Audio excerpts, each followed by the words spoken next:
originally, Matt was supposed to present us, so I was just going to come up here, sit pretty, and looks like we've gotten a curveball. So what we've done here today is we've put together a little working group to talk about SMB and how 10DLC can be better utilized for SMB market.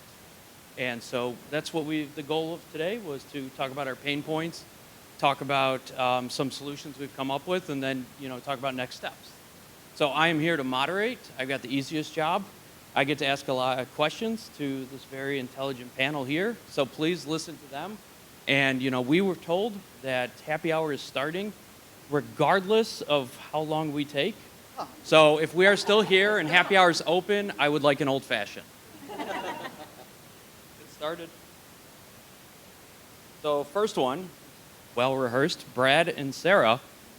What is the voice of the CSP working group and how did it get started? And we will start off with Brad. Sure. Like Dario hinted at, it started last year. We were in the throes of registering, between our companies, each of us have tens of thousands of, we have Fortune 500 clients all the way down to SMBs, like tens of thousands of them. And Vijesh and Sarah and I think we're just comparing notes on, by the way, by and large, working wonderfully. We're coding and implementing it and rolling it out and educating and onboarding all of our clients. And we were just comparing notes and saying, hey, there's some things that are not as smooth or that maybe hadn't been considered in the rollout. And it makes sense. I mean, the goal is to stop spam, and that's what we want to do. We all want to do that. And it really has an eye towards promotional messaging, the biggest use case that we all see. But we're dealing with every day gobs and gobs of things that are outside of that. And I don't know, is that a fair description, Sarah? And then, to Dario's credit, Dario latched on, but SMBs are like a massive proportion of the United States economy. And we were looking at that. And then we were looking at, but it's more than that. It's universities, churches, schools. It's all these other organizations. These huge, maybe not compared to Disney's marketing, but still a very significant component of messaging in the United States goes through these other organizations that sometimes are left out. Is that fair, Sarah? I don't know if you want to add anything. Yeah. No, that's accurate. So I would say as well, I think because we both deal in the space of small businesses and enterprises, we have the ability to see how easily it is for an enterprise to rise to the occasion, get through on a 10 DLC. It is no problem for them. It is no weight off of their shoulders. For a small business, it is a little bit of hand-holding for them, a lot of education that goes into it. And I have a really strong passion actually for the small businesses because my parents were also self-employed for over 30 years. So I know intimately sort of the struggles that they deal with, outside of 10DLC. So, just trying to be a positive factor and getting for them to use SMS, it's just a strong passion of ours. And knowing that it is a hand-holding problem, when you look at, when you start digging into it, the CAC payback and ROI and all these things, my biggest concern is at some point there's going to be service providers that are saying, you know what, it's not worth it. We're not going to cater or service these SMBs because it's just not worth it. And then what was great is that as we come together, we end up with TeamSense on board, and Alison is super helpful. And then these two guys on the end are wonderful because, we're not just getting together to, it's not a big complain party. Okay, it's working well, and like anything that's going well, we iterate and develop. But Trevor and Stefan have been kind enough to jump on the working group and bring us the perspective from the carriers, how they view things and what are their priorities, et cetera, so that we're not way out of line. And ultimately, we're trying to be a part of the solution and improving things. How can we help this get better, and how can we do it in a way that aligns with everybody's interests? And that's, I think, long answer to your question about how we got rolling. Excellent. And Sarah, thank you for sharing your story. I think by a show of hands, I think all of us are impacted by SMBs in some way, right? Show of hands? I know it's getting late. I'm sorry. All right. So Alison, why are SMBs an area of interest in TeamSense? Yeah, well, I think all of us, as Sarah and Brad alluded, came to this topic because we had personal passion about it, or we had customers who were small businesses who were coming to us. They had questions and they had challenges, and we want to help our customers succeed. And so we said, okay, how do we solve these problems? But I think the more you really dig into the SMB market, the more interesting it really becomes. And Brad, you alluded to this a little bit. You know, if you look at just the United States alone and the number of small businesses in the United States, I know there were some numbers thrown around in the last panel, but if you look at the numbers from the Small Business Administration, there are almost 35 million small businesses in the United States. In fact, they constitute 99.9% of all businesses in the United States. And they actually contribute over 43% of American GDP.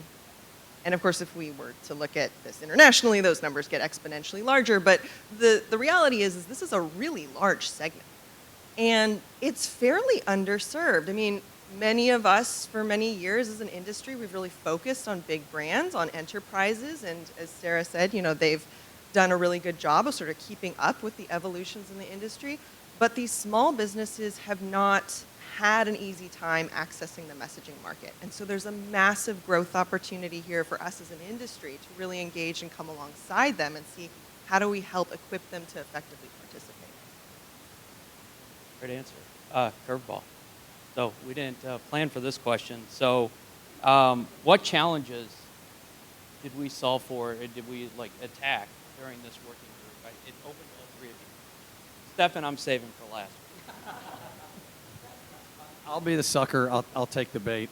I think the biggest one straight away, and it's probably 100% of Alison's traffic, for us as we look at it, is what we've come to call through, again, like discussing together, the internal use case. So we don't just have small businesses clients. I mean, I've got Amazon and Ford, but they don't use me for marketing. They use our service for employee communication.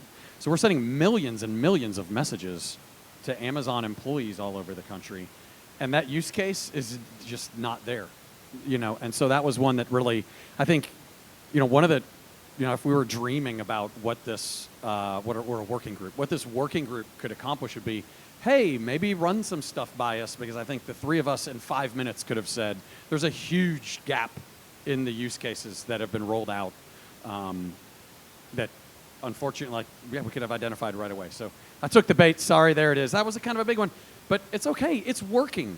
So, you know, really, is there a way that we can, you know, identify it, label it, put it on? I think there's some advantages, and do that, because right out of the gates, I suspect all of our, a huge portion of our registrations, you know, tens of thousands, they're under customer care, or what's the other one? But they're off. They were off out of the gates. You know, like, well, what are we supposed to use?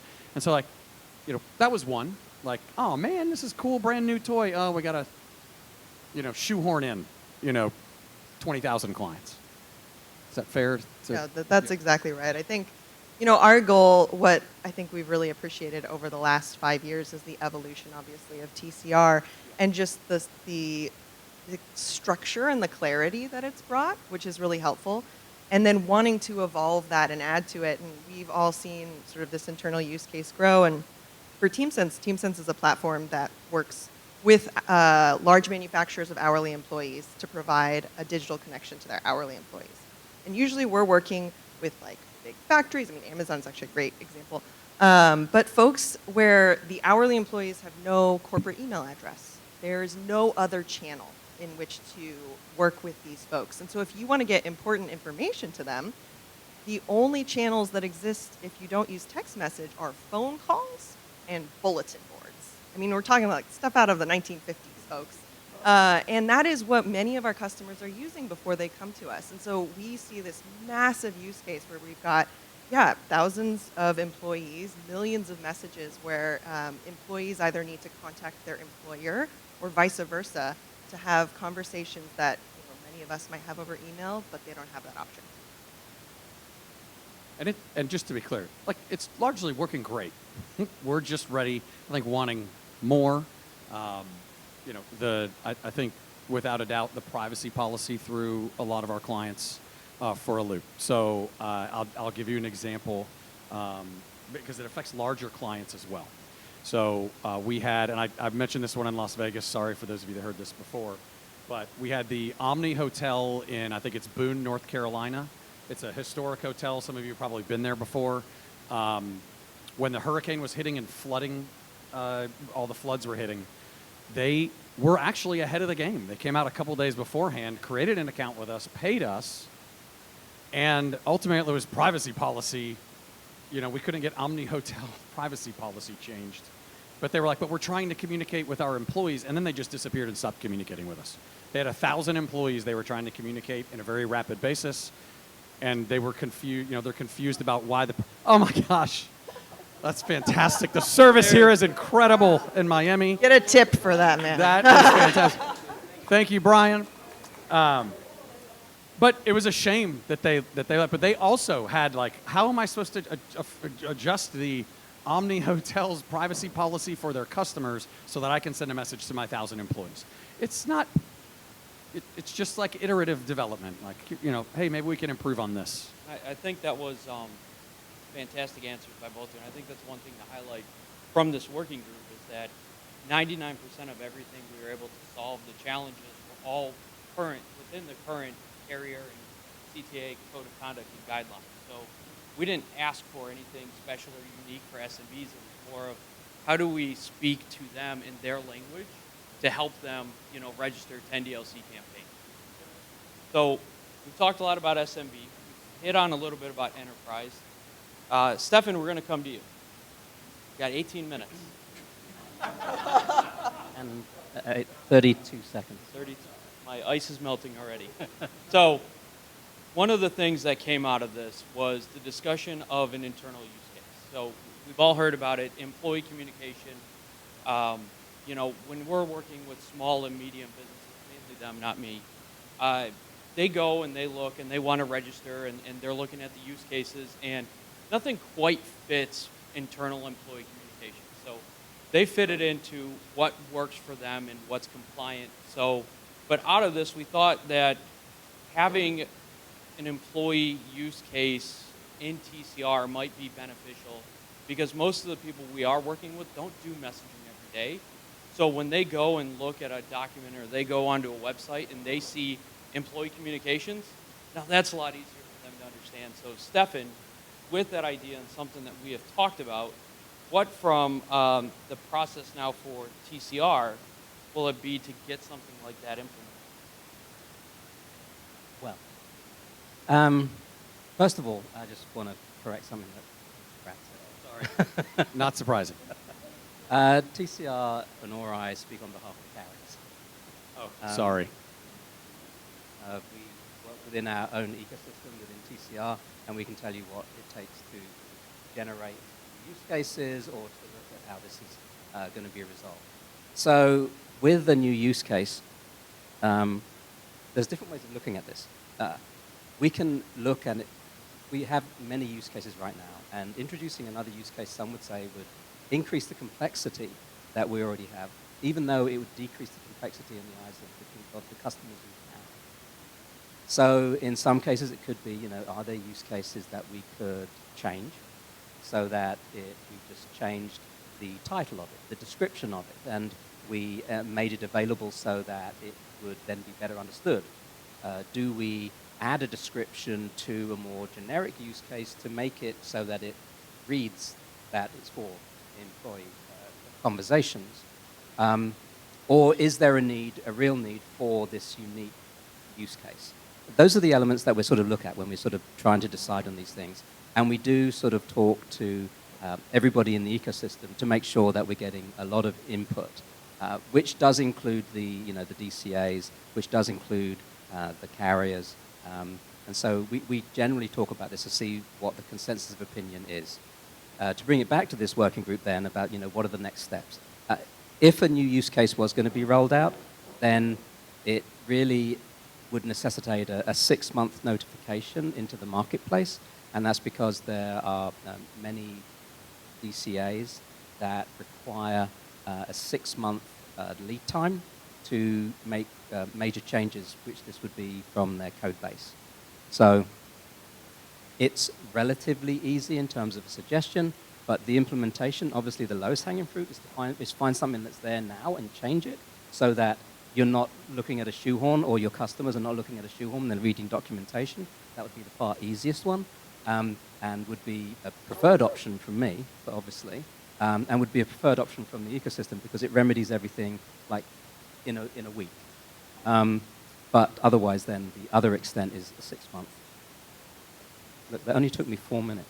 That was awesome. Yeah, wow. I'm trying to say it in bullet points No, in my head. No, that was fantastic, and I don't think everyone quite grasped the work that TCR has to do for a new use case or even the existing use case. So I think that was very beneficial for everybody in the room for that explanation. So thank you. Final thoughts. We're doing really good on time. Is there anything that we haven't talked about that any one of you would like to discuss before we ask questions? Well, we put a lot of scrutiny on the onboarding process, and I think actually TCR has been great. It's really bolstered our KYC program. We know our customers really well, and especially when they're in market and they're doing things, we have something to go back to and look at. Okay, was this their original intent of how you wanted to use SMS? Like all around, it's been a great improvement for the ecosystem. Obviously, there's still problems. This wasn't going to solve everything. So there's still concerns about malicious content in the marketplace, spam, spoofing, all of the things that have always been a problem. So now that TCR it's been established and it's stable, everybody's using it. For myself, easy texting. I don't know if the name or the people that have worked here before me supersedes itself, but nobody has come and directly asked me what are your internal processes? How do you help keep the ecosystem clean? There could be, I think, stricter. I don't know, same thing that we do with onboarding small businesses. We need to be strict about who is a CSP. They are responsible for originating traffic. I would be fine to go through the same scrutiny that we put our own customers through, and I think at least I know the people that were on the panel here would agree the same. I obviously have not talked to all many CSPs, but hopefully they would raise the hand and say I would go through the same process. Well, actually, we did scrutinize you, Sarah. Yes, you personally, as well as easy texting. You don't want to know the result. Every CSP that applies to join the TCR ecosystem and become a direct CSP within TCR goes through a quite rigorous process of enhanced vetting, courtesy of our partner Aegis. And it's probably like a 2 to 4 week process depending on resources. Yeah. So every single CSP goes through a check, and we have a corresponding actual score, and we have a full page report that we get from Aegis that we do actually share with, in some cases, with the DCAs that you're actually electing. So in that process, we often, we are rejecting around 40 to 55% of applicants because they're brands. And we're only sort of taking in CSPs. And that CSP onboarding process, while it seems fairly straightforward, we ask, who are you connecting to in the ecosystem? Because we check with those people that you say you're connecting to, that company actually does have a contract with you and recognizes you as a CSP. And then via the report that we get from Aegis, that also then will confirm that that is indeed a CSP and not just the brand. So there are some basic checks, and yes, the personal report I have on you is very interesting. It's lengthy. Huh? It's lengthy, yeah. But it's at the onboarding. You passed, you passed, but just barely. It is at the onboarding process, and what we do is also that everybody has to go through an onboarding a call with one of our customer success team, who then tell them their responsibilities, what the responsibilities of the CSP is, and what TCR does, what it does not do, and where their responsibilities lay, where they have to get number association. They have to go and, if they don't have somebody that's providing numbers for their 10 DLC campaign, That's either what their connectivity partner will be doing, or their DCA will be doing, or they, in fact, in themselves will be doing if they have a net number account. So the whole onboarding process is fairly lengthy in terms of the detail we go into, and nobody will be allowed to even start to submit brands until they've gone through the onboarding call as well. And So it's reviewed internal processes as well, like the filtering. Yeah, yes. So what we do is when we go through the onboarding process with the CSP, we are also checking just from the platform that they're actually running, do they have multi-factor authentication for customers that they're onboarding onto their own platform? It's a simple kind of yes, no. And if it's yes, well, explain it. If it's no, you don't have to explain no. But what we do with either answer, we send this information onto the connectivity partner, because if it's no, there could be a potential risk level of account takeovers or other potential nasty things that can happen if platforms are not protected correctly. And then at least from the CNP or the other CSP that's working with that platform, or the DCA that's working with their platform, they can take appropriate actions to safeguard the ecosystem. Yeah, I think I appreciate that, Stefan. I think Sarah's point, it really strikes me and goes beyond that, and that we're the spirit of what we're trying to do is representing the CSP like as the good guys. Like, hey, we're doing the, in our case, AI and machine learning and all of the things before anything even leaves our platform, that kind of stuff. But our intent is to be a positive contributors to the industry. And, you point out like, oh, there's other considerations. Oh, Brad, we're not representing the carriers. I might just hint how they might view things. So well appreciated. But we don't have that visibility. And it works both ways. A lot of times there's not visibility from the carrier end all the way to implementing it where the rubber meets the road. And I just really appreciated your question, is that we are trying to do the right thing. We are trying to improve, and we're trying to make a difference and make this entire ecosystem more sustainable, stronger, more trusted, and help onboard all of these folks that have challenges with, I don't know, I had a kid set up my website 3 years ago. I don't even know how the password is. We're dealing with that every day, at the same time. But hopefully y'all take away the intent of what Sarah was saying, is that we want to be here to do our part and contribute, and we think we contribute, we can contribute more, and we're here. So to the extent that we're aware of some things that could be improved, that's great. But there's also, we can see what's coming. Sometimes some of it we don't know what's coming until we get told what's coming. We can see RCS, short codes, toll-free, 10DLC. Like, this is all somehow merging together in a registration process that, I'll be completely honest, I know that y'all are talking about it. I have no visibility. We're trying to be like, hey, we're here. Maybe we could help too. So the spirit, I love the spirit of what you were saying, Sarah. Questions?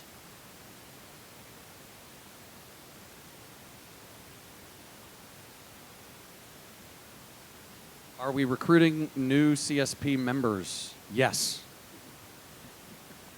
David Schwind at Cinch. If you could change one thing in the 10DLC ecosystem, what would it be?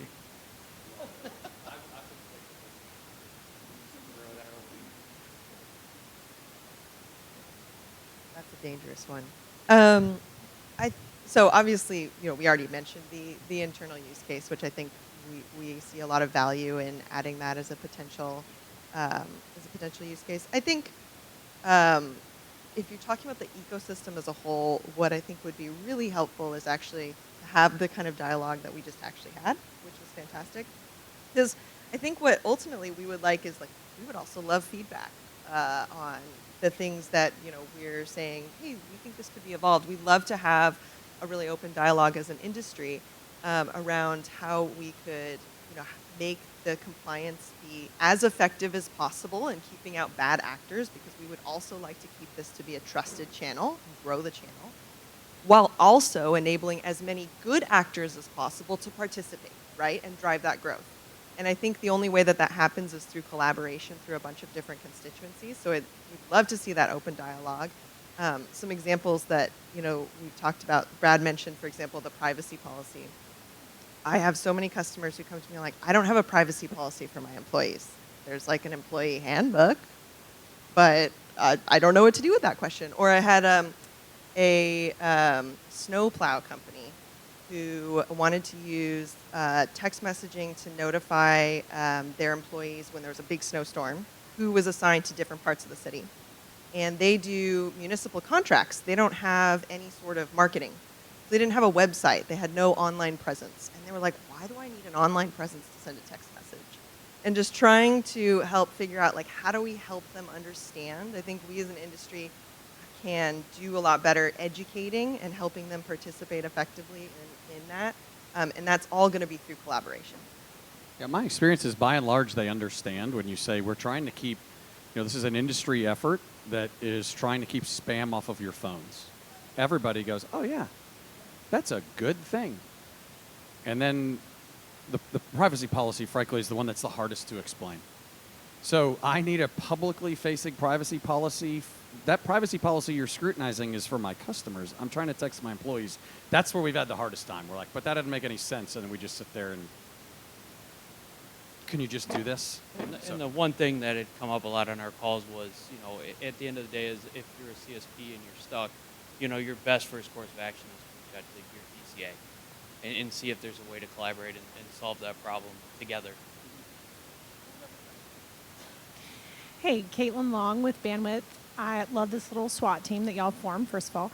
And then the question is conversational messaging. It tends to, I think, the farther downstream the market you get, obviously, the less dedicated individual use cases per number, because they probably just have a business number and they're probably doing multiple use cases there. Maybe it gets more conversational. So I have my own thoughts on this, but just like, what have y'all discussed of maybe potential solutions, or how have you been advising customers how to handle that? Yeah, that's a great point. So yeah, that's definitely a concern and it's a challenge. A lot of customers, especially the SMB market, when they do not have experience with SMS at all, and we're asking them a lot of questions up front, like thinking that they have this well thought out plan how they're going to use SMS. They have no idea. They don't have great experience with it, and it's usually 3 months down the line that they're kind of get more comfortable, and yet they obviously start using it, and like what they maybe gave initially doesn't match what they have now, 6 months down the line, and kind of realizing it's not necessarily campaign drift and like malicious intent, like they signed up to do one thing and now they're doing something extremely harmful.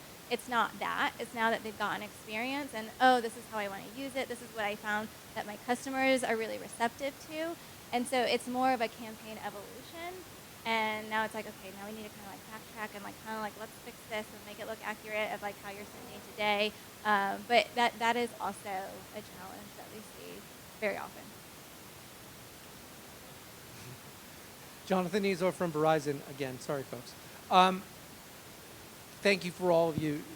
The one area I'd like to hear a little bit more about is how you help the SMB and customers understand their cybersecurity concerns.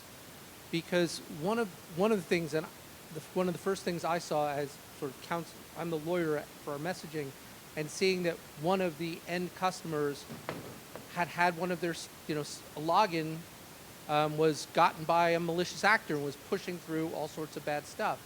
And that's especially for the small and mid-sized businesses. How are you conveying that message when, not sort of, I mean, obviously cybersecurity in general, but this is now a portal, right? And all of you in the rest of the ecosystem are responsible in verifying, but that one thing, that ongoing, watch your passwords, keep your firewalls going, are you able to convey that as part of the onboarding and ongoing support? I think the starting point answer to your question is it's not on their radar at all. But I want to share one thing that we talked about on one of our calls. So we're really just getting started. We don't quite know what the appetite is or if anybody cares what we have to say, frankly. But one of the things that we chatted about was the industry's definition of small is huge. What is it, 2,000 messages a day? Like, is that what it is? Like 2,000 messages a day? We're dealing with clients that I need to send 200, not 2,000. So like even like the perception of what's out there and where the need is. But if you think about it, if I have 200 employees that, let's say, are working at a factory and there's a blizzard and I need to tell them not to try to drive in today, we're just going to shut her down. Like all I need is 200, not two. It's 10 times the volume. So like maybe this is not what you're getting at, but one of the ways that we could do that, and I'm in like idea mode here, not real world, like what could actually happen, Stefan, and all the work required to make it happen. But in idea mode, boy, you could come up with a micro use case that would solve a lot of needs for a lot of businesses without opening up a massive flood of available, like the pipe is just wide open for you, right? Whereas a bigger company with more vetting that hopefully has a more sophisticated policy, you're on your way. The other thing is like, well, okay, now I'm going to get in trouble because I'm just riffing on this. But like, we're a minute over. Okay. So I'll say, Sorry, go ahead. summary, I think your question was more around when you're talking to SMBs, is 2FA and account security part of your discussion? I think that's more the question. Yeah, and maybe that's part of the Yeah. vetting as well. Like is your CSP, like, are you doing the thumb login, or are you just a good old fashioned, password? Is there 2FA? Like, there's probably more questions and more security we can do to assign trust across CSPs. But maybe I'm just dreaming. Yeah, and because there are so many of them, and they're not super familiar, and they may not have the best practices, again, trying to take on as much for them as possible. So account takeover product. That's what Easy Texting use, and so we try our best to make sure that we're safeguarding our own customers against that. Yeah, I think there's a big difference between CSPs, even amongst the ones that pass the protocol, between what's the bare minimum I have to do and how do I be a good corporate citizen. And I think that just or good industry citizen, hopefully that's what we're trying to represent, and maybe we bring ideas that could be pushed upon other CSPs, that they should do. Reach out to Matt if you want to join, or reach out to me. Thank you, everyone, for your time. Appreciate it.